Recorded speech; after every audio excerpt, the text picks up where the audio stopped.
Youth Congress സംസ്ഥാന അധ്യക്ഷ സ്ഥാനത്തേക്ക് രാഹുൽ മാങ്കൂട്ടത്തിലിന്റെ പകരക്കാരനാര്? അബിൻ വർക്കി, KM അഭിജിത്ത് എന്നിവരെ യൂത്ത് കോൺഗ്രസിന്റെ സംസ്ഥാന അധ്യക്ഷ സ്ഥാനത്തേക്ക് പരിഗണിക്കുന്നു എന്ന പുതിയ വാർത്തയാണ് ന്യൂസ് മലയാളം ബ്രേക്ക് ചെയ്യുന്നത്. PR പ്രവീണ നമുക്കൊപ്പം ചേരുകയാണ്. പ്രവീണ, രാജി ലഭിച്ചാൽ ഉടൻ പുതിയ അധ്യക്ഷൻ, അവിടെ ഈ രണ്ട് പേരുകൾ ശക്തമാവുകയാണോ?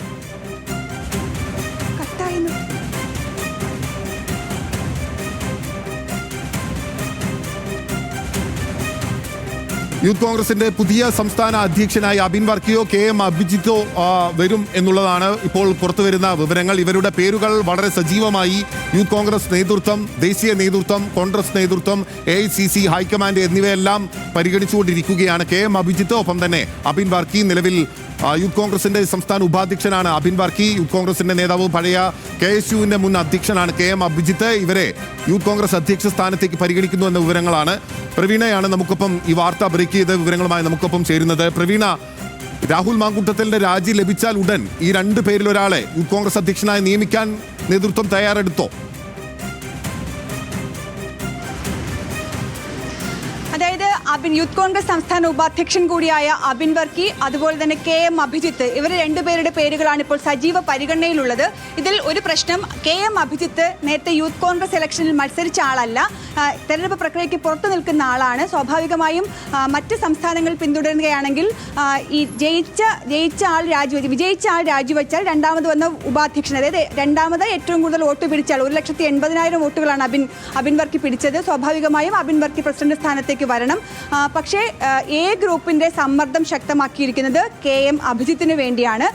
MK രാഘവൻ ഇതിനോടകം ഹൈക്കമാൻഡുമായി ഒക്കെ ചർച്ച നടത്തി എന്നുള്ളതാണ് ലഭിക്കുന്ന വിവരം. അപ്പോൾ അഭിജിത്തിന് വേണ്ടി ഒരു വിഭാഗം ശക്തമായി തന്നെ നിലകൊള്ളുന്നുണ്ട്. മാത്രവുമല്ല, നേരത്തെ ഒരു മാസം മുൻപാണ് യൂത്ത് കോൺഗ്രസിന്റെ പുതിയ ദേശീയ സെക്രട്ടറിമാരെ കേരളത്തിൽ നിന്നുള്ള അടക്കം തീരുമാനിച്ചത്. ഇതിൽ KM അഭിജിത്ത് ഉണ്ടായിരുന്നില്ല. അന്ന് തന്നെ യൂത്ത് കോൺഗ്രസുകാർക്കിടയിലും കോൺഗ്രസുകാർക്കിടയിലും വലിയ പ്രതിഷേധങ്ങൾ ഉണ്ടായിരുന്നു. ആ പ്രതിഷേധം കൂടി തണുപ്പിക്കുന്നതിന് വേണ്ടിയാണ് ഇത്തരത്തിലൊരു നീക്കം നടക്കുന്നത്.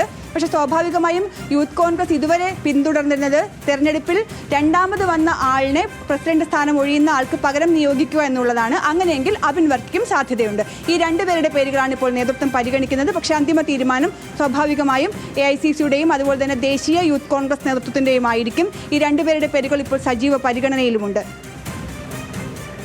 പ്രവീണ, ഇപ്പോൾ സജീവ പരിഗണനയിൽ ഈ രണ്ട് പേരുടെയും പേരുകൾ വരുമ്പോൾ ഇതിൽ നിന്ന് തന്നെ ഒരു അധ്യക്ഷനെ തിരഞ്ഞെടുക്കുക, അതായിരിക്കുമല്ലോ പൊതുവിൽ ഉണ്ടാകാൻ പോകുന്നത്. അല്ലെങ്കിൽ മറ്റൊരു പേരിന് ഉയരാനുള്ള സാഹചര്യം നിലവിൽ നിൽക്കുന്നുണ്ടോ? പ്രത്യേകിച്ച് ഒരു പ്രതിസന്ധി ഘട്ടത്തിലാണല്ലോ പാർട്ടി സംഘടന നിൽക്കുന്നത്.